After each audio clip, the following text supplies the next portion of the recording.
Di video kali ini, admin akan melanjutkan part ke-6. Jadi untuk kalian yang belum menonton part sebelumnya, admin sarankan untuk tonton terlebih dahulu. Tinggal pilih part yang diinginkan dan klik linknya yang sudah saya sediakan di deskripsi.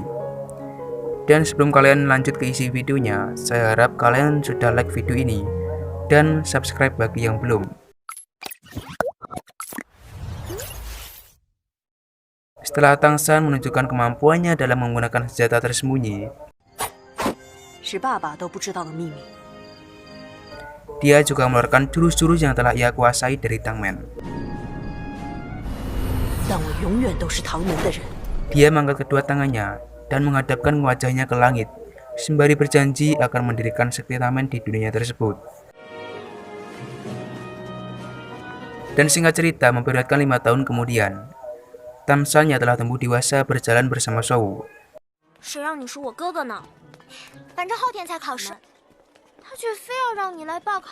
Dengan tampilan yang tidak jauh berbeda dengan masa kecilnya. Baju Tang San yang didominasi warna biru, begitu juga Shou dengan warna baju yang masih berwarna pink. Mereka berdua sedang membicarakan permintaan dari Sang Guru Agung, yang meminta Tang San untuk datang dan mendaftar di Akademi Shrek kelas bawah. Jadi ceritanya guys, Tang San dan Shou ini akan melanjutkan sekolahnya ke tingkat yang lebih tinggi, karena sekarang mereka berdua akan lulus dari Akademi Spirit Master. Tang San dan Shou berjalan mencari penginapan, dan setibanya mereka berdua di tempat penginapan yang menurut mereka cocok. Mereka pun masuk dan menemui resepsionis untuk login memesan kamar. Di sini resepsionis memberitahu kepada mereka berdua, jikalau kamar di hotel itu hanya tinggal satu yang masih kosong. Namun ketika itu juga, mereka bertiga dikagetkan dengan kedatangan pria keren, yang mengatakan dialah yang terlebih dahulu memesannya.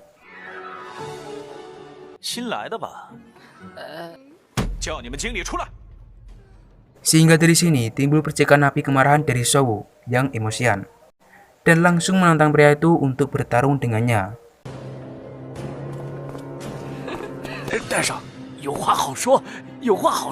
Manajer hotel yang datang setelah itu, dia mencoba melerai. Tapi dengan gaya sok tajir, pria keren itu berjanji akan menggantikan semua kerusakan yang akan mereka timbulkan.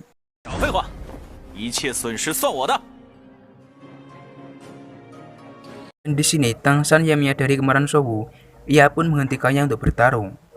Sehingga Tang San lah yang menghadapi pria itu. Dan pertarungan antara mereka pun tak dapat terhindarkan.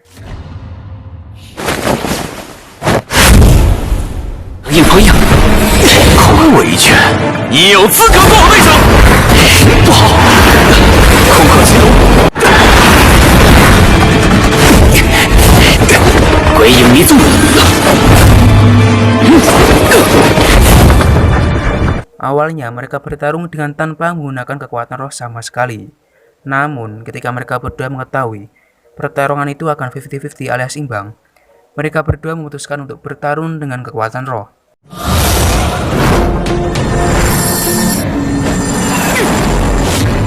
Dan tak disangka, pria itu bukanlah pengendali roh biasa. Dia mengeluarkan Martial Soul berwujud harimau dengan cincin jiwa ribuan tahun untuk menghadapi Tang San yang tingkatannya masih jauh berada di bawahnya, yang hanya mempunyai cincin jiwa ratusan tahun. Dan inilah pertarungan antara Martial Soul rumput perak biru dengan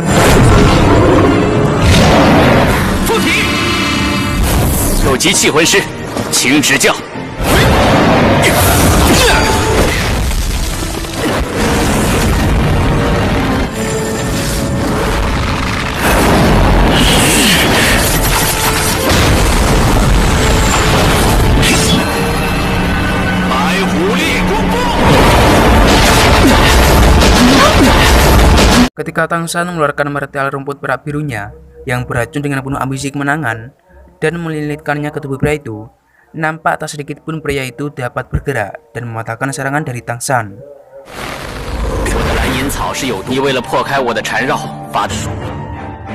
Dan kemungkinan yang akan terjadi, pria itu akan kalah dalam pertarungan ini. Sehingga dari demikian itu, Tang San menganggap dirinya lah yang akan memenangkan pertarungan ini. Tapi di sini, Tang San belum mengetahui seberapa besar kemampuan yang pria itu miliki. Pria itu mengeluarkan martial soul berupa harimau putih dengan paduan jiwa ketiganya dan menghancurkan semua martial soul rumput perak biru milik Tang San yang melilit tubuhnya dengan sangat mudahnya.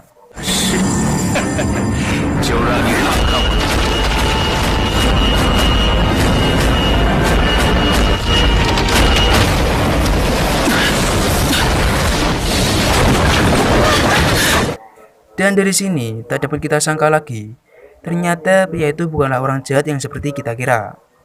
Karena sebenarnya dia adalah pria baik yang berniat sedikit mengajarkan pengetahuannya kepada Tang San. Dia juga memuji kekuatan rumput perak biru milik Tang San yang telah melampaui ekspektasinya.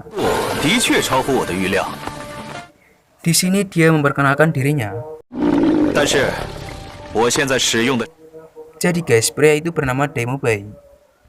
Dan sebelum ia pergi, Demo Bai berkata kepada Tang San bahwasanya dia akan membantu Tang San dan menjaganya jika terjadi masalah dengan orang lain.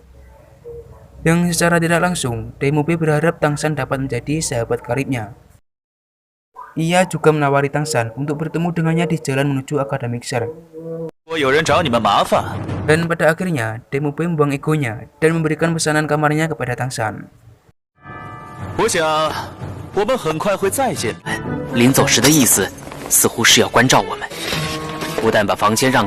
Dan kembali lagi ke Tang San, dia memasuki kamar hotel yang terlihat tertata rapi dengan hiasan penuh bunga dengan desain romantis. Di tempat ini Tang San beristirahat di atas sofa dan mengingat kejadian masa lalunya saat ia masih menjadi anggota dari Tangmen, di mana saat itu dirinya sedang mengejar dan berhasil membunuh penyusup berbahaya yang dapat mengancam kedaulatan sekte Tangmen.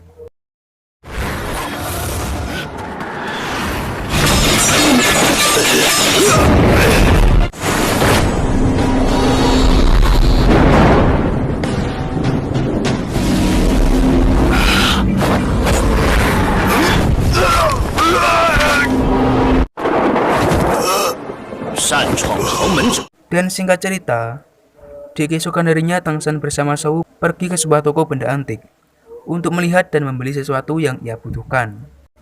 Di sini Tang San tertarik dengan batu kristal yang tidak terlihat berkristal, dan di sini ia berniat membelinya. Namun pemilik toko itu sedikit aneh. Setiap kali Tang San menawarnya, pemilik toko malah menaikkan harganya. Dan keanehan tak berhenti sampai situ. Si pemilik toko mengetahui jika Tang San mempunyai kekuatan roh. Namun Tang San tak sedikit pun mengetahui aura kekuatan roh yang orang itu miliki.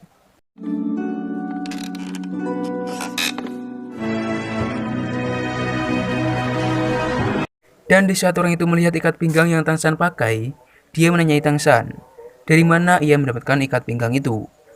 Dan Tang San pun menjawab jika ikat pinggang yang ia pakai dia peroleh dari sang guru. Dan ternyata pemilik toko itu langsung mengetahui sang guru yang Tang San maksud.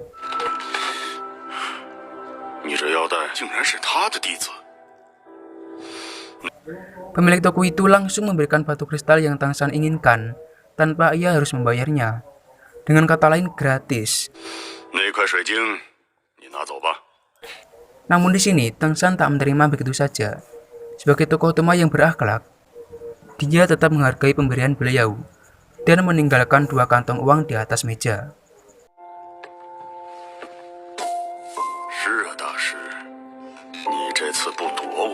Dan setibanya mereka di hotel, Tang San langsung mengeluarkan palunya dan memulai bereksperimen.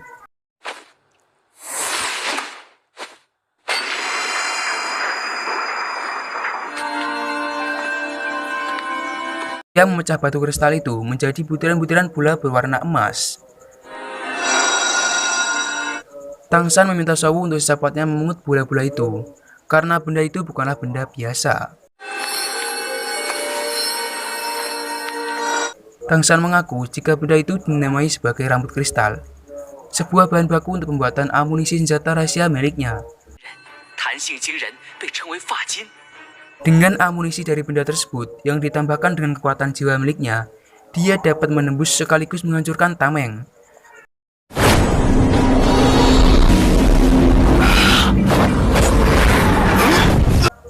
Walaupun sekuat apapun tameng tersebut, dia membuktikan hal itu dengan melemparkannya ke kasur.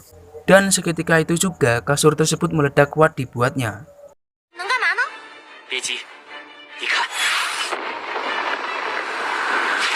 Di saat inilah Tang San mengeluarkan kata-kata bijaknya, jikalau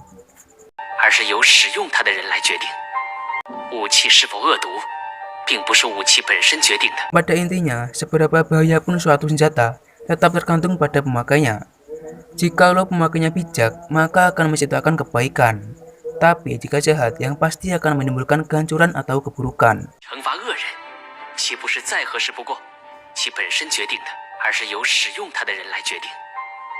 Singkat cerita, memperlihatkan mereka berdua berjalan menuju Akademik Shrek untuk mendaftarkan dirinya, yang tentu saja atas rekomendasi dari sang guru agung.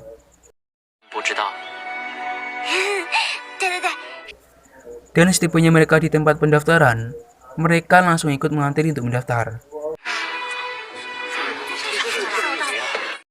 Namun di sini semua orang yang mempunyai tujuan sama dengannya, dia dibuat heran dengan tampilan luar akademik tersebut. Karena akademik itu sudah terkenal akan kualitas murid-murid didikannya. Tapi jika dilihat dari tampilannya, tak terlihat sama sekali kemiripan dengan akademik Master Roh pada umumnya, yang mempunyai bangunan-bangunan megah. Dan sampai sini sempat terjadi keributan. Di saat salah satu anak tidak lolos tes pertamanya, setelah ia membayarkan sejumlah uang, dan uang itu tak dapat dikembalikan lagi.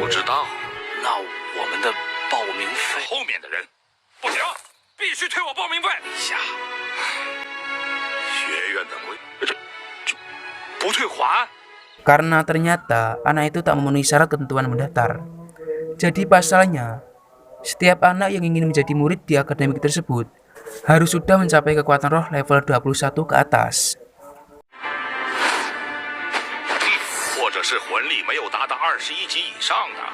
Dan di tempat ini, Tang San dan Shou bertemu kembali dengan Dai Mumbai, karena dia ternyata termasuk salah satu murid di akademik tersebut. Terlebih lagi, dia juga sebagai murid kepercayaan yang selalu menjalankan perintah dari para master. Terlihat banyak sekali dari pendaftar yang tidak lolos tes pertamanya, yang pada akhirnya mereka pulang dengan harapan hampa. Kemudian kakek master itu berkata kepada semua para pendaftar, bahwasanya seperti namanya, Akademik Shrek hanya menerima para monster, yang artinya tidak menerima manusia dengan kekuatan biasa. Karena akademik tersebut bukanlah akademik sembarangan, melainkan sebuah akademik yang hanya berisi para bocah-bocah hebat, yang tentu saja mempunyai potensi besar menjadi manusia berpengaruh di masa depannya.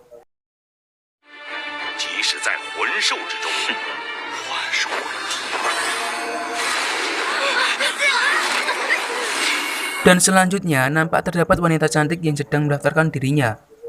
Dan tanpa perlu waktu lama, dia langsung lolos tes pertamanya. Bukan karena kecantikannya, namun karena ia sudah mencapai kekuatan roh lebih di atas level 21. Kemudian, tiba waktunya Tang San bersama Shou untuk mendaftar. Dan yang pasti, mereka berdua langsung lolos tes pertamanya. Tang San dengan kekuatan roh level 29. Begitupun juga Shou yang sudah mencapai kekuatan roh level 29.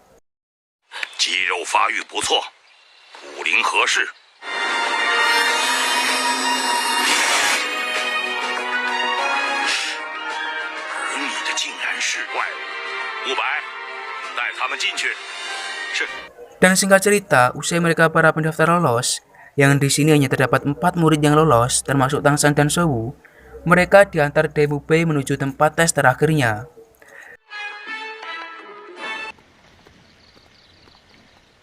Dan di tes terakhirnya ini, mereka berempat harus bertarung melawan seseorang atletis bertubuh besar dan berotot.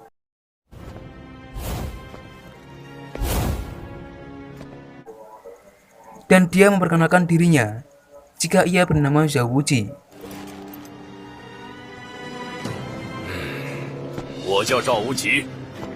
Sebenarnya bukan Zhao Wuji yang harus mengetes dan bertarung di tes terakhir ini, melainkan Dai Mumbai itu sendiri. Tapi kali ini Zhouji turun tangan, karena saat itu kepala akademik tidak dapat hadir karena suatu urusan. 可不是那么容易通过的。赵老师，张不在，学院里我最大，有什么不好的？ Dan di sini mereka berempat harus menghadapi orang dengan kekuatan roh level 79, yang berarti Master Roh Mulia Perang. Sekaligus mempunyai kedudukan satu tingkat di bawah kepala akademik, dengan material Soul Titan, yang berupa beruang emas besi yang sangat kuat, dan terlebih lagi tak ada kelemahan sedikit pun pada tubuhnya tersebut.